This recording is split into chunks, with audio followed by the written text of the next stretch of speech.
மண் சட்டி மீன் குழம்பு எப்படி செய்யலான்னு பார்க்கலாமா? அதுக்கு எண்ணெய் ஊற்றி கடுகு, ஜீரகம், வெந்தயம், கருவேப்பிலை, கொஞ்சோண்டு இடித்து வச்சுருக்க பூண்டு எல்லாத்தையும் போட்டு தாளிச்சிக்கோங்க.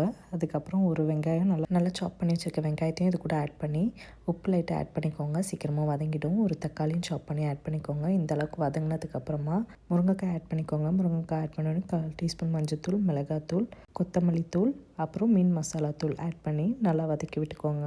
நான் இதுக்கு போன்லெஸ் ஃபிஷ் தான் எடுத்திருக்கேன். ஃபில்லே மாதிரி கட் பண்ணி வாங்கிட்டு வந்துட்டேன் குழந்தைக்கு கொடுக்கறதுனால. மசாலாவோட பச்சை வாசனை போனதுக்கப்புறம் புளித்தண்ணி ஒரு நெல்லிக்காய் சைஸ் அளவுக்கு கரைச்சி வச்சுருக்கேன். அதையும் இது கூட ஊற்றி உப்பு உங்களுக்கு தேவையான அளவு ஆட் பண்ணிக்கோங்க. ஒரு கொதி வந்ததுக்கப்புறமா உப்பு செக் பண்ணிவிட்டு நீங்கள் கட் பண்ணி வச்சுருக்க அந்த ஃபிஷ் பீசஸை இந்த மாதிரி ஆட் பண்ணிக்கோங்க.